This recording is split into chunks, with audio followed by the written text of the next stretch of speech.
इंसान का शरीर वाकई एक अजूबा है। हमारा शरीर हर तरह का कमाल कर सकता है अगर हमें उसका साउंड नॉलेज और साइंस पता हो। और बिना प्रॉपर नॉलेज के आपके बॉडी कभी फिट नहीं रह सकते। The human body is everything that makes up well you. Know the science of weight training exercises with perfect choice of nutrition that maximizes your chances of building muscle and minimizing fat. Hello everyone, welcome on third episode Massive Muscle Science on bodystrength.com. आज हम बात करेंगे deadlift के बारे में। First episode में हम बात किए थे squat, second episode on bench press, and now third episode we are talking on deadlift.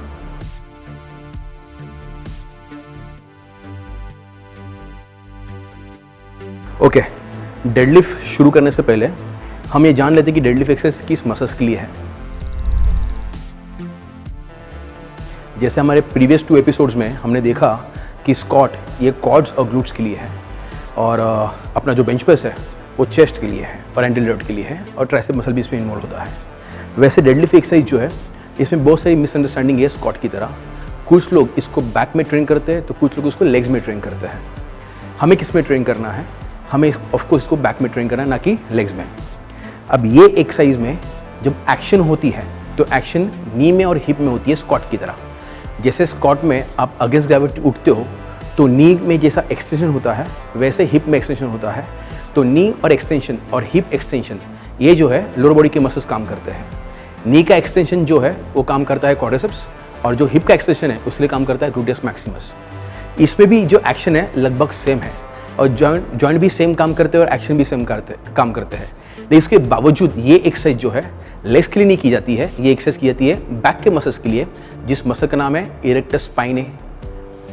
Erectus स्पाइने जो मसल्स है ये एक मसल जो स्पाइन के बाजू में होता है, आजू बाजू में, राइट में और लेफ्ट में, दोनों तरफ होता है।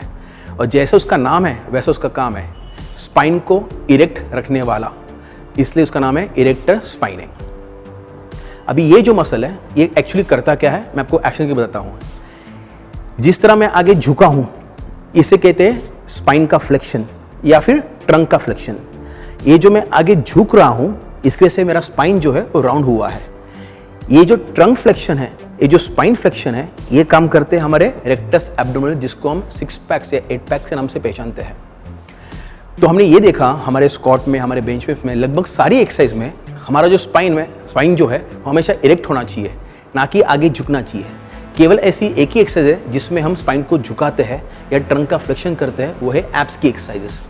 एब्स की एक्सरसाइज छोड़ के बाकी जितनी भी एक्सरसाइज है हमें हमारे स्पाइन को इरेक्ट रखना है। इरेक्ट रखने से होता क्या है? सबसे पहले हम सबसे हेवीएस्ट वेट को उठा सकते हैं। स्पाइन को इरेक्ट करने से बॉडी हमारी टाइट रहती है। स्पाइन इरेक्ट होने से हमारी स्पाइन की इंजरी नहीं हो सकती, या किसी और बॉडी पार्ट पे इंजरी नहीं हो सकती। जिसका कोर वीक हो और बाकी सारे मसल कितने भी स्ट्रांग हो, लेकिन उसको स्ट्रांग नहीं कहलाते। तो स्ट्रांग बनने के लिए कोर का स्ट्रांग होना जरूरी है, कोर की स्ट्रेंथ बनना जरूरी है। तो हमारे जो ग्लूटियल ग्रुप है उनकी अच्छी डेवलपमेंट हमारे लेग्स में होती है। हमारे एब्स के मसल्स जो है उनकी ट्रेनिंग अलग से करना जरूरी है, लेकिन हमारे जो बैक के मसल्स है उनकी स्ट्रेंथ और ताकत बढ़ाने के लिए हमें डेडलिफ्ट करना जरूरी है। अब डेडलिफ्ट करते वक्त आपका जो स्टांस है, ये 2 प्रकार के स्टांस हम ले सकते हैं। एक होता है नैरो स्टांस। नैरो मतलब जो हिप विड्थ होता है या शोल्डर विड्थ होता है। इस तरीके से हम डेडलिफ्ट कर सकते हैं। डेडलिफ्ट करने का और एक तरीका है जिसमें हम स्टांस को बढ़ा सकते हैं, वाइड ले सकते हैं। इसे सुमो स्टाइल कहा गया है। तो ये जो डेडलिफ्ट जो है वो डेडलिफ्ट 2 तरीके से कर सकते हैं। एक नैरो स्टांस है जिसको और एक नाम से पहचानते हैं, जिसका नाम है रेगुलर डेडलिफ्ट, या और एक नाम है कन्वेंशनल डेडलिफ्ट। दूसरा स्टाइल जो है जिसमें हम स्टांस वाइड लेते हैं इसे कहते हैं सुमो डेडलिफ्ट। अब ये दोनों डेडलिफ्ट में अगर आप एक्शन देखोगे साइड से, तो पहले देखते हैं कन्वेंशनल या फिर रेगुलर। आप देख सकते हो इसमें मूवमेंट जो है वो हिप और नी पे हो रही है, हिप और नी पे हो रही है, हिप और नी पे हो रही है, वैसी जैसे स्क्वाट में होती है, हिप और नी, हिप और नी, हिप और नी। तो स्क्वाट और डेडलिफ्ट में मूवमेंट भले सेम जॉइंट पे हो, लेकिन ये दोनों एक्सरसाइज 2 अलग मसल्स के लिए है। इसको कैसे पहचानना है? तो पहचानना बहुत ही आसान है। आप जब स्क्वाट करते हो तो जब हिप और नी मूवमेंट होती है तो आप उसमें रेंज देखिए, आपको पूरी तरह नीचे बैठना है और वापस खड़े होना है, आपको पूरी तरह नीचे बैठना है और वापस खड़े होना है। इसमें जो आपकी अपर बॉडी है यानी टॉर्सो है वो हल्की सी झुकती है। हल्की सी झुकने की वजह से आपका स्पाइन झुक ना जाए, इसलिए इरेक्टर स्पाइन तो काम करता है, लेकिन जो मेजर लोड है वो आपके क्वाड्स और ग्लूट्स पे आती है, ना कि स्पाइन पे आती है, इरेक्टर स्पाइन पे आती है। तो किसने पूछा इरेक्टर स्पाइन स्क्वाट में काम करता है नहीं करता है, तो आंसर होना चाहिए हाँ काम करता है। क्या काम करता है? वो आपके स्पाइन को झुकने नहीं देता, ये आपका मसल काम करता है। लेकिन उसके बावजूद स्क्वाट जो एक्सरसाइज है वो डेवलपमेंट आपके क्वाड्स और ग्लूट्स में करती है, ना कि इरेक्टर स्पाइन में, क्योंकि लोड उसके ऊपर काफ़ी कम होता है। अब देखिए डेडलिफ्ट के बारे में। डेडलिफ्ट में भी मूवमेंट स्क्वाट जैसी होती है, नी और हिप में, नी और हिप में, लेकिन रेंज देखो बहुत ही कम है, ना के बराबर। स्क्वाट में आप बैठ के उठते हो, लेकिन डेडलिफ्ट में आप खड़े होके बैठते हो, खड़े होके बैठते हो। अब इस पोजीशन में आप देखिए, स्क्वाट में आपकी अपर बॉडी काफी हद तक अपराइट थी, लेकिन डेडलिफ्ट में आपकी अपर बॉडी जो है ऑलमोस्ट पैरेलल टू फ्लोर है। अब आप इमेजिन कीजिए, अगर मैं 200 किलो का डेडलिफ्ट मार रहा हूं, तो ये 200 किलो के डेडलिफ्ट उठाते वक्त जब मैं वेट उठता है, ये वेट जो है मेरे स्पाइन को झुकाने की कोशिश करेगा, ये मेरे स्पाइन को फ्लेक्स करने की कोशिश करेगा, लेकिन कौन से मसल उसे झुकने नहीं देंगे या फ्लेक्स होने नहीं देंगे, तो वो मसल है इरेक्टर स्पाइन है। इसलिए डेडलिफ्ट करते वक्त जो मेजर लोड है वो इरेक्टर स्पाइन पे है, और जो कम लोड है एज कम्पेयर इरेक्टर स्पाइन वो क्वाड्स और ग्लूट्स पे है। ये बहुत कम लोग जानते हैं, उसके बावजूद बहुत सारे लोग सुमो स्टाइल का डेडलिफ्ट जो है वो स्क्वाट में इस्तेमाल करते हैं और बोलते हैं ये इनर थाइस के लिए है। स्क्वाट करते वक्त वेट आपके हाथ में नहीं होता है, स्क्वाट करते वक्त वेट आपके कंधे पे होता है, और डेडलिफ्ट करते वक्त आपके वेट जो होते हैं वो आपके हाथ में होते हैं। तो डेडलिफ्ट एक्सरसाइज जो है आपके बैक मसल्स के लिए है, इरेक्टर स्पाइन के लिए है, ना कि आपके लेग्स के लिए है। लेग्स के लिए स्क्वाट करनी चाहिए, चेस्ट के लिए बेंच प्रेस करना चाहिए, और आपके बैक के लिए इन्हें को डेडलिफ्ट करना चाहिए। तो 3 एक्सरसाइज सीख के आप आपके बॉडी को 3 एक्शन में मास्टर बना रहे हो, सिखा रहे हो। स्क्वाट में सिखा रहे हो बैठ के कैसे उठना है, सिखा रहे हो बेंच प्रेस में हेवीएस्ट वेट प्रेस कैसे करना है, और डेडलिफ्ट में सिखा रहे हो वेट पुल कैसे करना है, वेट को उठा के वापस रखना कैसे जमीन पे। इक्विपमेंट मैन्युफैक्चरर ने डेडलिफ्ट प्लेटफॉर्म बनाया है जो आप हर एक जिम में देख सकते हो। तो डेडलिफ्ट प्लेटफॉर्म का इस्तेमाल किया जाता है इवन कंपटीशन में भी और जिम में भी। जिम में फिर भी जो डेडलिफ्ट प्लेटफॉर्म है उसके सेफ्टी के लिए बम्पर प्लेट्स का इस्तेमाल किया जाता है, लेकिन जो डिस्ट्रिक्ट, स्टेट और नेशनल कंपटीशन होती है, इवन इंटरनेशनल कंपटीशन जो होती है पावर लिफ्टिंग की, तो वहाँ पे कंपलसरी आयरन प्लेट का ही इस्तेमाल किया जाता है, ना कि बम्पर प्लेट का इस्तेमाल किया जाता है। बम्पर प्लेट्स का इस्तेमाल इंटरनेशनल कंपटीशन में किया जाता है वेट लिफ्टिंग के लिए, क्योंकि वहाँ पे वेट सर के ऊपर से फेंकना होता है, तो वहाँ पे आयरन प्लेट का इस्तेमाल नहीं करते। लेकिन यस, पावर लिफ्टिंग कंपटीशन में चाहे स्क्वाट हो, डेडलिफ्ट हो या बेंच प्रेस हो, हमेशा इस्तेमाल किया जाता है आयरन प्लेट्स का, ना कि बम्पर प्लेट्स का। तो ये वो बम्पर प्लेट्स है। डेडलिफ्ट के लिए भी मैंने वही शूज़ इस्तेमाल किए हैं जो शूज़ इस्तेमाल करने के लिए बताया गया है आपके स्क्वाट के लिए या फिर आपके डेडलिफ्ट के लिए। डेडलिफ्ट के लिए आप जितना क्लोज टू फ्लोर हो गए उतना आपके लिए बेटर होता है, तो वापस फ्लैट सोल का इस्तेमाल कीजिए। डेडलिफ्ट के लिए स्क्वाट के शूज़ का इस्तेमाल नहीं कर सकते, क्योंकि वो हिल एलिवेटेड रहता है और टो थोड़ा पतला रहता है, और वो शू से नी आपका आगे जाता है। डेडलिफ्ट के लिए नी को इतना आगे जाने की जरूरत नहीं जितनी स्क्वाट में होती है, इसलिए स्क्वाट का शू आप वेट लिफ्टिंग शूज़ आप डेडलिफ्ट के लिए इस्तेमाल मत कीजिए। डेडलिफ्ट के लिए आप फ्लैट शू का इस्तेमाल कीजिए। अगर आप फ्लैट शू आपके पास नहीं है तो बेयर फुट का इस्तेमाल कीजिए, बिना किसी शू का आप डेडलिफ्ट मार सकते हो। जैसे मैंने आपको शुरुआत में बताया, डेडलिफ्ट कर सकते 2 तरीके से। एक तो स्टांस नैरो लेके, नैरो मतलब कितना नैरो, एक तो आपके हिप विड्थ होना चाहिए या आपके शोल्डर विड्थ होना चाहिए, जो भी आपके लिए कंफर्टेबल है। सेकेंड स्टांस जो है, जो आपका वाइड स्टांस है, जिसे सुमो डेडलिफ्ट कहते हैं। ये स्टाइल के साथ अगर मैं डेडलिफ्ट करता हूँ इसे सुमो डेडलिफ्ट कहते हैं, और ये स्टांस के साथ अगर डेडलिफ्ट करता हूँ इसे रेगुलर या कन्वेंशनल डेडलिफ्ट कहते हैं। इन दोनों में से आपको कौन सा डेडलिफ्ट इस्तेमाल करना है, कौन सा स्टाइल इस्तेमाल करना है, ये आपको तय करना है। जैसे कि मैं फिटनेस एक्सपर्ट हूँ, तो जितने भी फिटनेस एक्सपर्ट है या प्रोफेशनल्स हैं, उनके जिम में बहुत सारे मेंबर्स आते हैं, और बहुत सारे मेंबर्स आने के बाद ये मेंबर को आपको सिखाने आना चाहिए तो कुछ मेंबर्स होंगे जो कन्वेंशनल के साथ कंफर्टेबल होंगे, तो कुछ मेंबर होंगे जो सुमो के साथ कंफर्टेबल होंगे। तो सिखाने आने के लिए, सिखाना आपका काम है, उसके लिए आपको दोनों डेडलिफ्ट आना जरूरी है। लेकिन अगर आप तैयारी कर रहे हो कॉम्पिटिशन की, पावर लिफ्टिंग, और उसमें डेडलिफ्ट करना बहुत जरूरी है, तो ये आपको डिसाइड करना है कि आप कौन से डेडलिफ्ट में सबसे बेहतर हो। बेहतर का मतलब होता है कौन से डेडलिफ्ट में आपकी टेक्निक सबसे सुपीरियर है और आप सबसे कहाँ पे वेट सबसे उड़ा सकते हो, सबसे हेवीएस्ट, तो वो डेडलिफ्ट को आपको शुरू करनी है। अगर आप बिगिनर हो या आपका क्लाइंट बिगिनर है, तो एक काम कीजिए, आपकी बैक वर्कआउट या आपका डेडलिफ्ट हर हफ्ते में आने वाला है, तो आप एक वीक में कन्वेंशनल डेडलिफ्ट कीजिए और दूसरे हफ्ते में डेडलिफ्ट कीजिए। ऐसे करते करते जब 3 से 6 महीना हो जाएंगे, आपको खुद कौन सा मिल जाएगा कि आपको कौन सा डेडलिफ्ट आपके लिए बेहतर है, कन्वेंशनल या सुमो। फिर आपको डिसाइड करना है किसके साथ आपको आगे बढ़ना है और किस डेडलिफ्ट के साथ या किस स्टाइल के साथ आपको कम्पीट करना है। वेट ट्रेनिंग में हम अप्रॉक्सीमेटली 5 स्टाइल ग्रिपिंग का इस्तेमाल कर सकते हैं। मैं आपको डेमोन्स्ट्रेट करूंगा, आप ध्यान से देखिए। इस तरह जब मैं ग्रिप का इस्तेमाल करता हूं, इस ग्रिप को नाम दिया है सुपाइन ग्रिप। सुपाइन ग्रिप जो होती है वो हमेशा शोल्डर विथ होती है। तो जहां पे भी आप सुपाइन ग्रिप लोगे, आपके दोनों हाथों में जो डिस्टेंस है वो होना चाहिए शोल्डर विथ। तो एग्जांपल बाइसेप बारबल कर्ल, जब बाइसेप करते हो बारबल लेके, ये आपकी ग्रिप का इस्तेमाल होता है। दूसरी ग्रिप है प्रोंग ग्रिप। अब ये जो प्रोंग ग्रिप है वो वाइड होती है, दिखने में वाइड होती है, इसलिए दूसरा नाम है इसका वाइड ग्रिप। तो अगर वाइड ग्रिप वाइड है तो सुपाइन ग्रिप नैरो हो चुकी है, तो नैरो है। तो दोनों ग्रिप में फर्क क्या है, डिस्टेंस का। तो सुपाइन ग्रिप हमेशा शोल्डर विथ होती है और जो प्रोंग ग्रिप जो होती है वो वाइड होती है। तो ये प्रोंग ग्रिप लेके आप क्या मार सकते हो, प्रोंग ग्रिप लेके आप बेंटो रो मार सकते हो, प्रोंग ग्रिप लेके आप लैट पुल डाउन मार सकते हो, प्रोंग ग्रिप लेके आप बेंच प्रेस मार सकते हो। तो आपकी ग्रिप हुई प्रोंग ग्रिप। अभी थर्ड ग्रिप जो है वो इस तरह होती है दिखने में, हैमर की तरह, जिस तरह हम इस्तेमाल करते हैं हथौड़ा। तो हैमर कल करके एक एक्सरसाइज आती है जो आप बाइसेप्स की दिन मारते हो, तो ये आपकी थर्ड ग्रिप है जिसका नाम है हैमर ग्रिप। चौथी ग्रिप जो है जिसमें आप आपके हाथ लूज छोड़ दीजिए। लूज छोड़ने के बाद जिस तरह आपके हाथ लटकते हैं और जिस तरह आपके हाथ दिखते हैं, जिस तरह आपके हाथ है उसी पोजीशन में आपने डंबल का इस्तेमाल किया और डंबल को आपने ऊपर से देखा तो डंबल दिखेगा ए पोजीशन में। जब आपका डंबल ए पोजीशन में, इसे नाम दिया है नेचुरल ग्रिप या न्यूट्रल ग्रिप। नेचुरल ग्रिप क्यों दिया है, क्योंकि ये नेचर ने जैसे हमारे हाथ बनाया है उस तरीके से हमने डंबल्स को पकड़ा है, इसलिए उसको नेचुरल ग्रिप दिया है। न्यूट्रल क्यों, क्योंकि ये ग्रिप सुपाइन और प्रोन के बीच में है, इसे इसको न्यूट्रल ग्रिप कहते हैं। और जो पांचवी ग्रिप है जिसका नाम है डेड ग्रिप, आप देख सकते हो ये डेड ग्रिप में दोनों में से एक हाथ सुपाइन होना चाहिए और दोनों में से एक हाथ प्रोन होना चाहिए। कोई भी एक हाथ सुपाइन या फिर प्रोन होगा।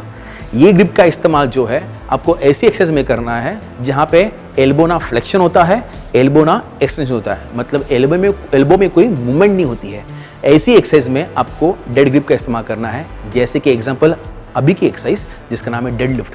डेडलिफ्ट करते हो मूवमेंट जो है नी और हिप में होती है, एल्बो में होती ही नहीं है, तो वहां पे हम डेड ग्रिप का इस्तेमाल करेंगे। ये जो श्रग एक्सरसाइज है बारबेल के साथ करते हैं उसमें भी डेड ग्रिप का इस्तेमाल कर सकते हैं। ये जो ऑनमो एक्सरसाइज है जिसका नाम है स्टिफ लेग डेडलिफ्ट, इस एक्सरसाइज में भी हम डेड ग्रिप का इस्तेमाल कर सकते हैं। तो ऐसी 3 एक्सरसाइज है या 4 एक्सरसाइज है जिसमें हम डेड ग्रिप का इस्तेमाल कर सकते हैं, जहां पे एल्बो में कोई मूवमेंट होती नहीं है।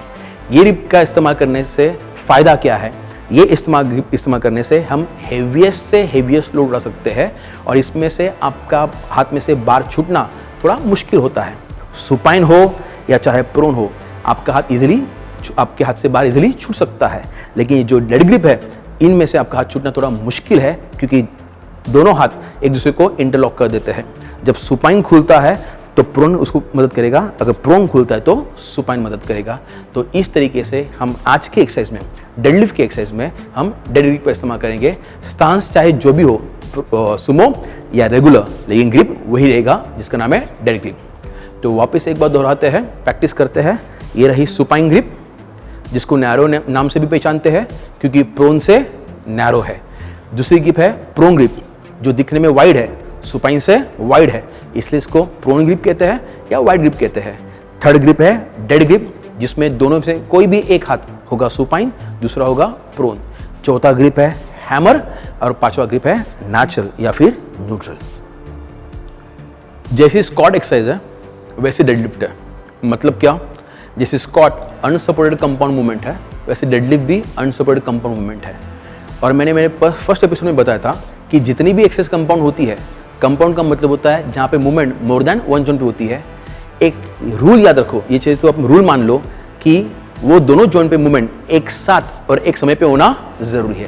जैसे मैंने आपको सेकेंड एपिसोड में बेंच प्रेस बताया, तो आप जब बेंच प्रेस करते हो, आपको सिखाने के लिए मैंने ये समझा खाली एल्बो बेंड करो, आपको और किसी ध्यान रखना नहीं है।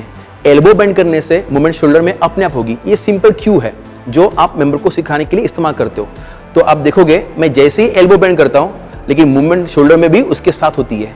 एल्बो बेंड, एल्बो सीधा, एल्बो बेंड, एल्बो सीधा, एल्बो बेंड, एल्बो सीधा। तो दोनों जॉइंट मूवमेंट एक साथ एक समय पे हो रही है। स्क्वाट में भी आपको सेम करना है। आपको नी और हिप में मूवमेंट जो है वो एक साथ और एक समय पे करनी है। Bend, lock, bend, lock, bend, lock, bend, lock. तो जो आपने बेंच प्रेस में किया, जो आपने डेडलिफ्ट में किया, स्क्वाट में किया सॉरी, वही एग्जैक्टली आपको डेडलिफ्ट में करना है। डेडलिफ्ट में भी आपके हिप और नी दो जॉइंट काम करते हैं। वो दोनों जॉइंट पे मूवमेंट एक साथ और एक समय पे होना जरूरी है। तो हम 5 रेप देखेंगे रेगुलर यानी कन्वेंशनल के, और देखेंगे 5 रेप सुमो डेडलिफ्ट के। तो ध्यान दीजिए बराबर से। तो मैंने डेडलिफ्ट की पोजीशन ली है। अब देखो कि आप मेरा नी और हिप दोनों एक साथ काम करेगा। Unlock, lock, unlock, lock, unlock, lock, unlock, lock, unlock, lock. ये मैंने किया कन्वेंशनल यानी रेगुलर डेडलिफ्ट। अब देखते हैं सुमो। भले स्टांस में फर्क पड़ा है, लेकिन आपको यहां पे भी वही नजर आएगा जहां पे हिप और नी दोनों एक साथ और एक समय पे काम करेंगे। ये मैंने सुमो डेडलिफ्ट का स्टांस लिया, स्टार्टिंग पोजीशन ली, lock, unlock, lock, unlock, lock, unlock, lock, unlock, lock, unlock, lock, unlock. तो आपने दोनों स्टाइल में देखा कि मेरे हिप और नी एक साथ अनलॉक हो रहे थे और एक साथ लॉक हो रहे थे, एक साथ अनलॉक हो रहे थे, एक साथ लॉक हो रहे थे। वापिस एक बार हिप उठाते हैं और फिर शोल्डर उठाते हैं या फिर नी मूवमेंट होती है। आपको नी और हिप दोनों एक साथ काम करना है। हिप और नी दोनों एक साथ काम करना है। तो जब भी लोग कुछ गलतियां करते हैं, उनको कैसे करेक्ट करना है, एकदम सिंपल है। कभी भी उनको उनकी मिस्टेक नहीं बतानी है, जो करेक्ट करना है वो उनको बताना है। फॉर एग्जाम्पल, अगर कोई मेंबर पहला हिप उठा रहा है बाद में शोल्डर, तो उसको पहले बताओ क्यों दो। सर फर्स्ट नी को अनलॉक करो। जैसे नी को अनलॉक करेगा उसका हिप अपने आप काम करेगा और टेक्निक जो है वो करेक्ट नजर आएगी।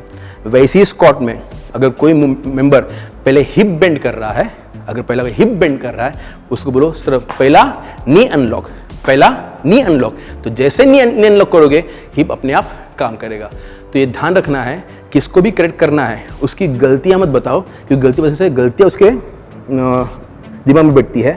क्या करेक्ट करना है वो उनके बताओ।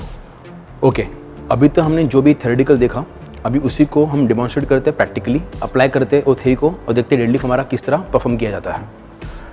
तो सबसे पहले बार जो है वेट के साथ फ्लोर पे रखा रहेगा और आपको बार के पास चले जाना है। लोग यहाँ पे गलती क्या करते हैं, दूर रहते हैं बार से और बार को अपनी तरफ खींचते हैं। ऐसी गलती करने की आपको ज़रूरत नहीं है। बार ऑलरेडी स्टेबल है, बार अपने जगह पे ऑलरेडी है, उसको आपको हिलाने की या हटाने की ज़रूरत नहीं है। हमें क्या करना है, बार के पास चले जाना है। बार के पास कितने चले जाना है कि इतना पास कि जो बारबेल है आपके पैर को टच हो जाए, इतना आपको पास जाना है। फिर चाहे रेगुलर हो यानी कन्वेंशनल या चाहे सुमो हो। पहले हम रेगुलर देखते हैं किस तरह करना है, 5 से 6 रेप, बाद में देखते हैं कन्वेंशनल कैसे करना है। तो अब जो है मैं बार के पास खड़ा हूँ, कितना पास खड़ा हूँ कि बार मेरे पैर को टच हो रहे हैं। मेरे पैरों में डिस्टेंस कम है, कितना है, हिप विथ। कुछ लोग कंफर्टेबल है शोल्डर विथ, तो अगर वो शोल्डर विथ रखते हैं तो भी चलेगा। मेरे लिए कंफर्टेबल हिप विथ है, इसलिए मैंने हिप विथ रखा। अभी इसमें आपके टो एकदम सीधा रहना बहुत ही मुश्किल है, तो थोड़े अगर बाहर है तो कोई फर्क नहीं पड़ता। अगर अपने जानबूझ सीधे रखे तो भी कुछ फर्क नहीं पड़ता है, क्योंकि स्टांस वैसे भी बहुत नैरो है। ये आपका स्टांस हो गया। अब आपको आगे बेंड होना है ग्रिप लेने के लिए। अब आती ग्रिपिंग की बात। मैंने आपको जस्ट बताया कि ग्रिप किस तरह लेना है। मैंने बताया ग्रिप जो है वो होगी डेड ग्रिप, दोनों में से कोई भी एक हाथ सुपाइन और कोई भी एक हाथ प्रोन, ये आपकी ग्रिप है। दोनों में से कोई भी, ये सुपाइन लेके ये प्रोन भी ले सकते हो, ये सुपाइन लेके आप ये भी प्रोन ले सकते हो, जिस चीज़ के लिए आप कंफर्टेबल हो। अब ये वेट को उठाने से पहले सबसे पहले आपका जो स्पाइन है आपको उसे आर्च करना है। आज अभी मेरा स्पाइन कैसा है, फ्लेक्शन में है, तो यहाँ पे वेट उठना भी बहुत मुश्किल है, और अगर बहुत उसको आप स्ट्रगल करते हो, ताकत लगाते हो वेट उठाने के लिए, तो स्पाइन की इंजरी भी हो सकती है। तो स्पाइन की इंजरी से बचने के लिए और हैवीएस्ट वेट को उठाने के लिए आपको सबसे पहले स्पाइन को आर्च करना है। तो देखो आर्च करने का तरीका क्या है, वापस एक बार, वापस एक बार। तो मैंने क्या किया, विदाउट किया, ब्रीदिंग किया। ये मैंने कैसे किया, जैसे मैंने स्क्वाट के लिए किया था, जैसे मैंने किया था बेंच प्रेस के लिए, मैंने एग्जैक्टली सेम तरीके का इस्तेमाल किया, सेम टेक्निक इस्तेमाल किया। Breathe out, breathe in, breathe out किया मुंह से, ब्रीदिंग किया नाक से। और ये करते समय मैंने चेस्ट और पेट को बाहर निकाला। जैसे चेस्ट और पेट को बाहर निकाला, जो मेरा स्पाइन राउंड था, फ्लेक्स में था, वो स्पाइन आर्च हुआ। जैसे ही स्पाइन आर्च हुआ, मतलब अब मेरी बॉडी रेडी है हैवीएस्ट वेट को उठाने के लिए। तो देखते हैं वेट कैसे उठता है। वापस एक बार, सांस लिया, ग्रिप लिया, मैंने स्पाइन को आर्च किया। अब आप देख सकते हो मेरा नी और एल्बो मैच हो रहा है, नी एल्बो को मैच हो रहा है, या आप ऐसे बोल सकते हो एल्बो नी को मैच हो रहा है। ये आपकी स्टार्टिंग पोजीशन है। ये स्टार्टिंग पोजीशन होना क्यों जरूरी है, अब देखते हैं। अगर आप नी को ज्यादा बेंड करते हो, आपका हिप नीचे चला गया, जैसे आपने नी को ज्यादा बेंड किया, हिप नीचे चला गया, अब जब आप उठोगे तो आपका बार जो है नी को टच होगा और डिस्टर्बेंस तैयार होगा। आपका नी और बार एक दूसरे को टच नहीं होना चाहिए, इसलिए आपका नी एल्बो को मैच होना जरूरी है। एक हम गलत रेप मार के देखते हैं, ये देखो, ये देखो, ये गलत रेप है। अगर मैंने ज्यादा उठाया तो यहाँ पे मेरा स्पाइन आर्च होना बहुत ही मुश्किल है, क्योंकि मेरा नी और एल्बो मैच नहीं हो रहा है। तो नी और एल्बो को मैच करना क्यों जरूरी है, जिससे आपके दो डिस्टर्बेंस दूर हो जाएंगे। एक, बार नी को टच नहीं होगा, और दूसरा, आपका स्पाइन बराबर से आर्च होगा। तो देखिए,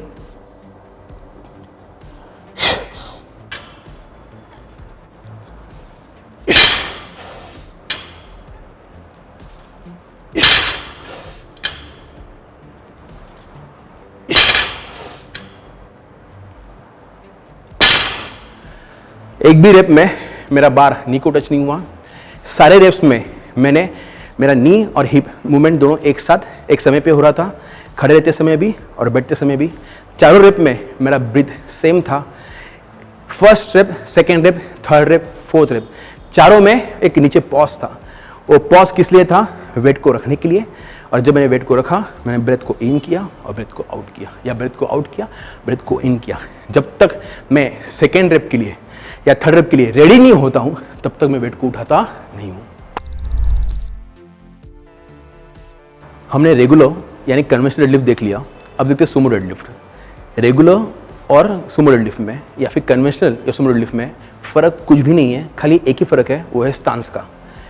कन्वेंशनल में स्टांस नैरो था, हिप विड्थ था या शोल्डर विड्थ था, लेकिन सुमो डेडलिफ्ट में आपका स्टांस वाइड रहेगा। अब वाइड मतलब कितना वाइड रहेगा, आप देखते हैं। वापस हम बार के पास चले आए, जो बार फ्लोर पे था, पैर टच किए बार को, ये आपने स्टांस लिया कन्वेंशनल का या रेगुलर का। अब इसको सुमो में परिवर्तन करना है। सुमो में परिवर्तन करने के लिए आपको पहला एक, कोई भी दोनों में से एक पैर उठा के दूर रखना है दूसरे से, फिर दूसरा पैर रखना है। अब ये जो मैंने वाइड स्टांस लिया है, ये स्टांस मेरे के लिए करेक्ट है या इनकरेक्ट है, मुझे चेक करना है। तो चेक करने के लिए बार उठने से पहले आप नीचे बैठ जाइए। अभी आपने स्टांस वाइड लिया है, स्टांस अगर वाइड लिया है तो टो भी बाहर की तरफ रहेंगे, यानी एक्सटेंड रोटेशन। तो अगर आपके टो बाहर की तरफ है तो टो के लाइन में आपके नी जाएंगे, जिस तरह भी मेरे नी जा रहे हैं टो के लाइन में। तो मतलब टो बाहर है तो नी भी बाहर है, टो बाहर है लेकिन नी अंदर है, ये नहीं होना चाहिए, जो मैंने आपको स्क्वाट में सिखा चुका हूं।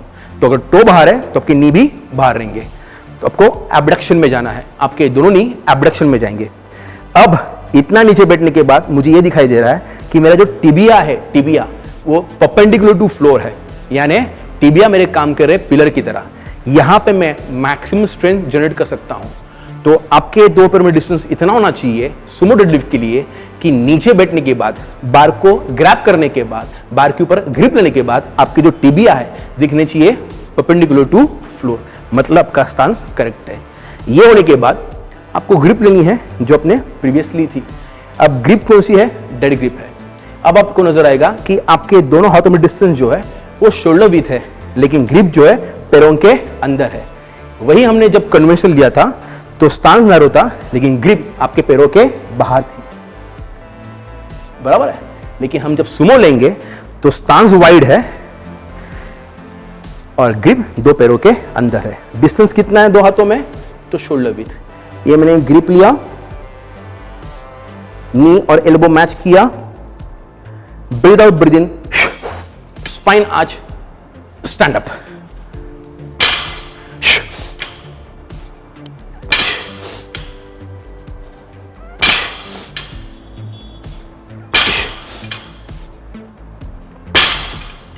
ये था हमारा सुमो डेडलिफ्ट। दोनों डेडलिफ्ट में खाली स्टांस में फर्क है, बाकी सब कुछ सेम है। एक इंपॉर्टेंट चीज आपके डेडलिफ्ट के लिए, हम जब डेडलिफ्ट करते हैं ये आपको एक आवाज सुनाई देगी, ध्यान से सुनिए। ये आवाज जो है, ये आवाज आपकी जो प्लेट का जो होल है और जो बार है उसके बीच में से आ रही है। ओके, ये जो आवाज है इसे स्लैग कहते हैं। स्लैग मतलब क्या? प्लेट और बार के बीच में की गैप, एक गैप की वजह से वो आवाज आ रही है। आपको एनर्जी सेव करनी है, आपको हेवीएस्ट लोड उठाना है, तो ये स्लैग को निकाल देना बहुत ही ज़रूरी है। ये आपने सुना होगा जब मैं डेडलिफ्ट परफॉर्म कर रहा था, ये आवाज़ मैं किस तरह निकालता हूँ। जब मैं ग्रिप लेता हूँ, नी एल्बो मैच करता हूँ, ब्रीथ आउट ब्रीदिंग करके स्पाइन को जब आंच करता हूँ, जैसे ही मैंने आंच किया वो स्लैग निकल जाता है। जैसे ही स्लैग निकल गया फिर मैं वेट को ऊपर उठाता हूँ। वो एक बार आप वापस देख लीजिए।